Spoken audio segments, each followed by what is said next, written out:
Hello everyone, welcome back. It's Space Engineers Plus Me, episode 67. I'm Enigmius, and today we can almost touch it. It's right there, waiting for us. We just have to get there. We're going to Mars. Enough of this planet.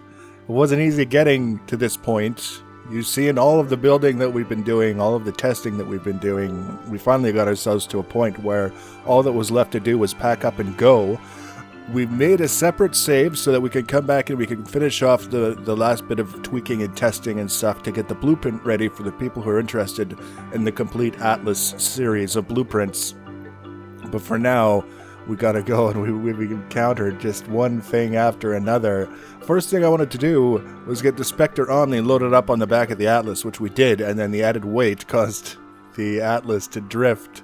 It just started moving across the ice lake. We'd encountered that previously, only we didn't notice that it was moving until it was too late, and it had done a bunch of damage to the wheels and the undercarriage by the time we found that there was a problem. So in this case, we decided to hop into the bridge, turn on the thrusters and inertial dampeners so that we could keep it from moving any farther than it had, kind of keep it basically in place until we were ready to go.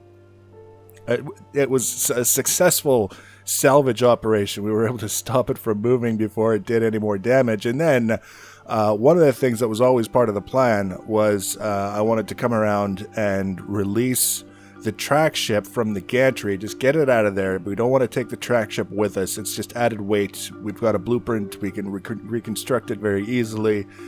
So I did a bunch of grinding so that it would release on its own and just sort of fall out.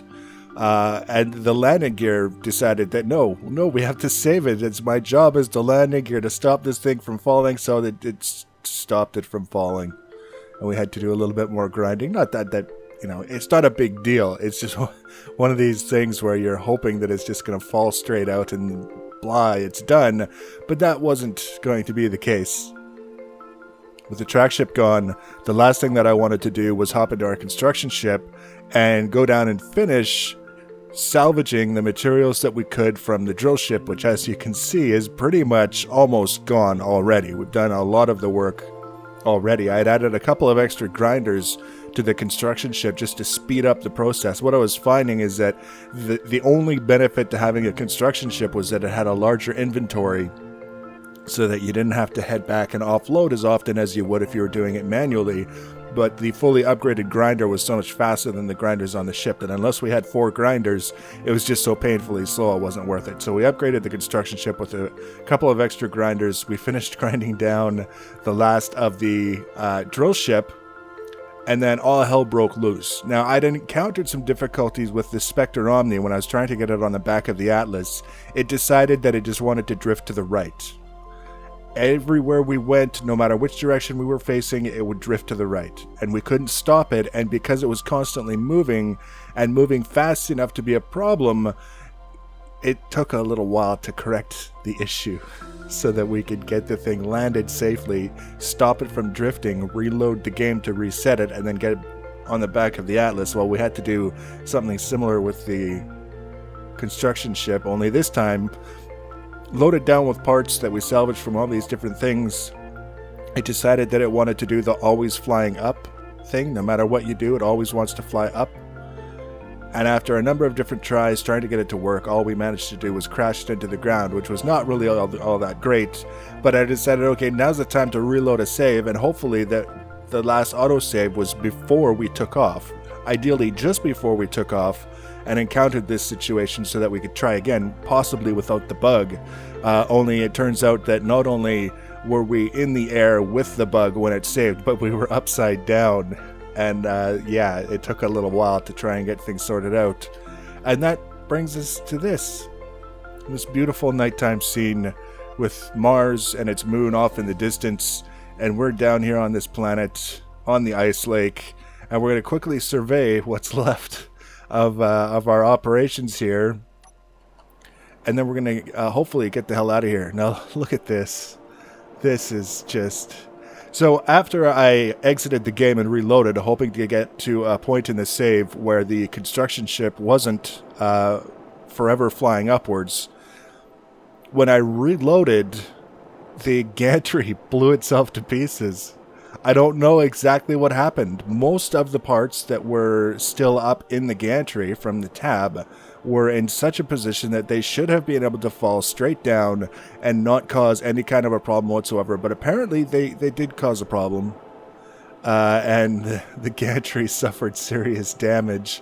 This is all gantry bits. There's one of the wheels from the gantry. There's the blast door blocks. The row of blast door blocks that catches the tab so that it doesn't fall apart. We've got a bunch of other miscellaneous wreckage.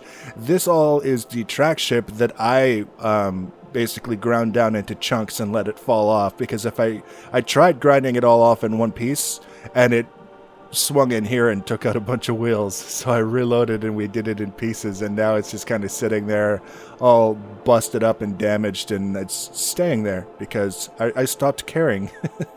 Is what it was. I stopped caring about those steel plates.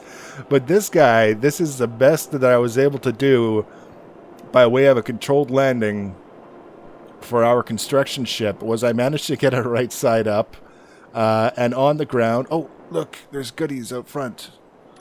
Let's turn on this so that we can see. There, we'll grab those.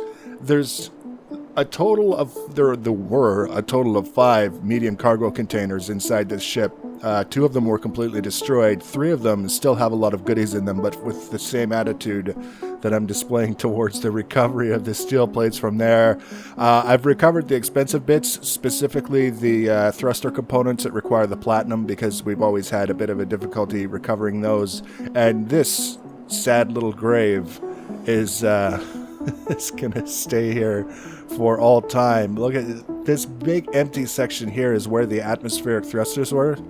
So when those got destroyed on impact, it just left this big, wide open sort of thing. It actually, the wreckage looks kind of neat when you think about it, but it's wreckage nonetheless, and we're not proud of it. We're not happy with it, but there's nothing that we can do about it right now. This is our dig site. What's left of it. It's quite a large area to start digging for what's going on with this whole thing. Oh, look, more biddies. Uranium, we don't want to leave that behind. Inventory full. Inventory full. Good enough. Good enough. So now, there's a couple things that we have to do, and we actually need to start at the back of the ship to do them. We need to finish welding up the jump drives, which won't take much. By design, they were left very nearly complete without being complete, and I just found out when I was reading the patch notes for the weekly patch yesterday that there was a bug where jump drives that had been turned off would still consume power. So if I had finished welding them up and just left them sitting there, they could have been drawing power this whole time, wasting all of my uranium on absolutely nothing. So I'm actually quite pleased that I left them in the shape that they're in, and we're just making some space here in my inventory. How much? 58 kilograms. Get out of there. What are we looking for? We're looking for superconductor components. Superconductor conduits, sorry. We shouldn't need more than 200. These are our 4 jump drives, which is not going to be a lot, I don't think. In the grand scheme of things, when I was originally planning this, wow, that one needed a lot more than... I left that one needing quite a lot. All right. When I was originally reading about the math required with the whole jump drive thing, it was saying something about basically 1,000 meters per something, math, things and stuff. And I said, okay, that sounds like a lot. And that's as far as I'm going to go with it, is, 1,000 meters for 1,000,000 kilograms times something. We'll see how far we get. It's basically all I can offer right now. So this should be enough. Now, just that one that I left especially dry. There we go. So we got 4 jump drives, and you can see they're charging. They're charging up. That's okay. We don't need them charged to get off the planet, but we do need them charging so that we can use them as soon as possible once we get out of the gravity well, if we get out of the gravity well, because I haven't done any testing whatsoever on whether or not this thing is actually capable of lifting off with its current weight. The thing that it's got going for it is that this has way, way, way more thrusters than the Dauntless did. And the Dauntless, it wasn't really an issue for getting off the planet, except for when we had a bunch of stuff in the cargo hold. In this case, I want to make sure that our air vents are set to pressurize. We want to make sure that we have some oxygen to breathe. Look at this mess. They changed something with the cameras so that now I can't smoothly rotate around the ship. I just have to keep pressing B and I get different, like, chase plane views. It's very strange. I'm not sure what to make of it. But, yeah, that's the thing. A recent development. What are we doing? We are going to make sure that our air vents are providing us with oxygen. We've got all of our hydrogen tanks absolutely full. That was the one thing that I was waiting for before we made any attempts to get off the planet. This guy is on, depressurize is off. We're just going to go like that because sometimes that's what it takes to make it work. And now we're going to go thrusters hydrogen on. We don't want thrust override for this particular application. But inertial dampeners are on, and that's why they're already firing. So let's see if we have enough thrust to get off the ground. Oh, we do. Look at this.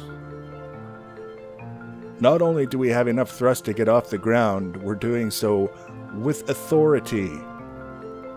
And a broken camera. What the hell?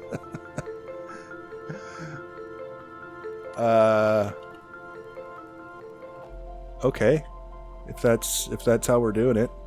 Our speed is 360 kilometers per hour, which seems like a lot.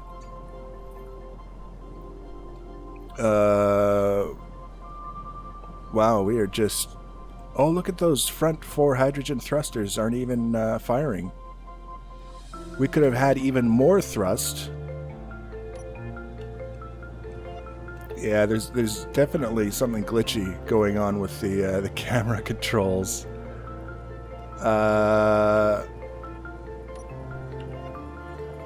Planet gravity, anti-gravity, oxygen high, actual gravity 1.00 G. So I don't really...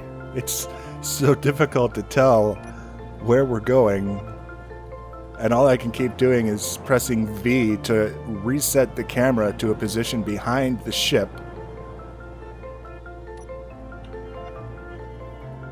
So that I at least... Oh, here we go. Now we're starting to get into a reduced gravity kind of situation. Normally this is where I would be paying very close attention to our speed versus the maximum speed and pulsing the thrusters.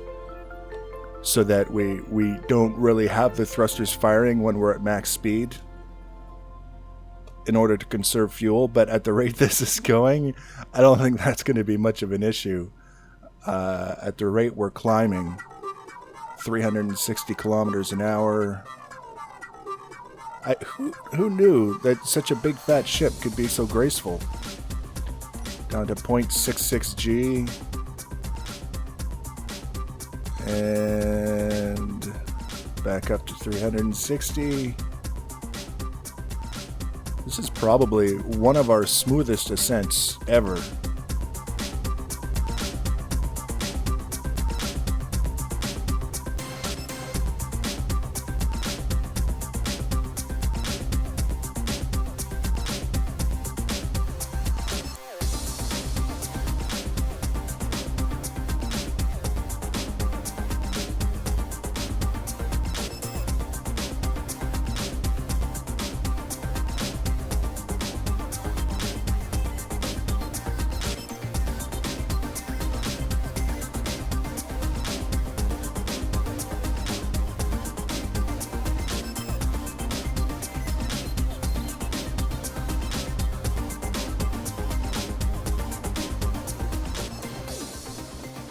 So we've encountered our first challenge aside from the camera not working.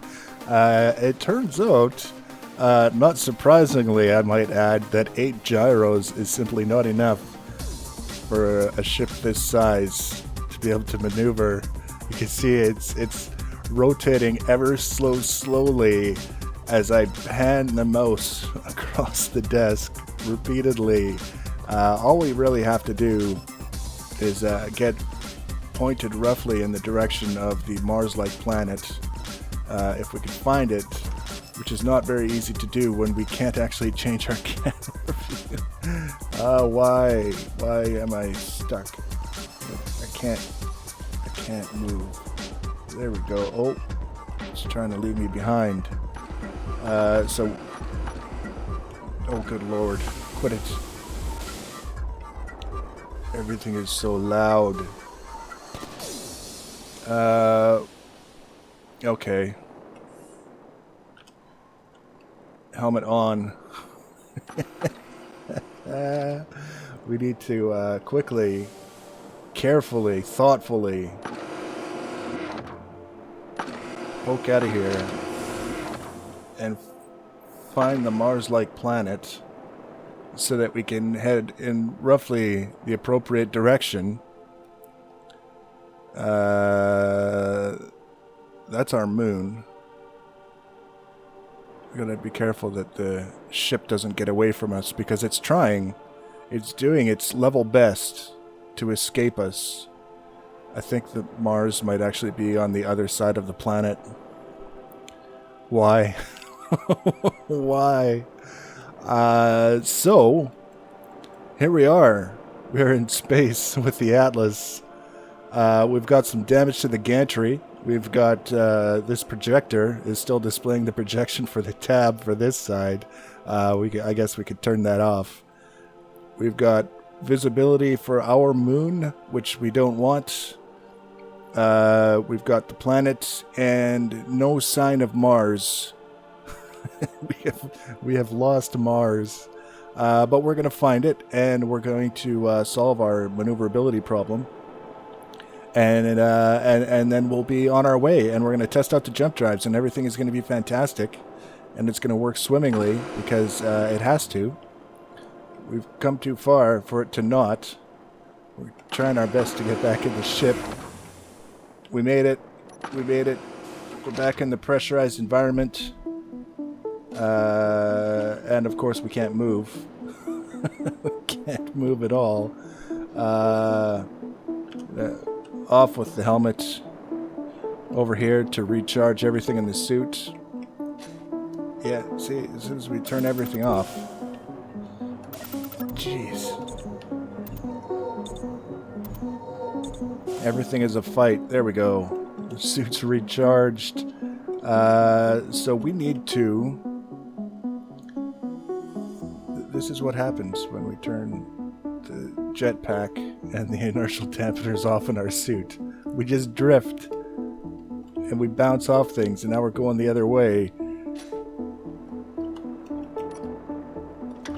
What a bunch of jerks. You can actually see the wheels turning as we're trying to rotate. Here we go. Now it's rotating kinda almost like it wants to. First thing we need to do is I just want to quickly take a look at how our hydrogen tanks are doing. We only used 5% of our hydrogen to get out of the atmosphere. There's no kill like overkill. And we're going to hit the inertial dampeners and bring this guy to a stop because the drifting bit isn't doing us any favors.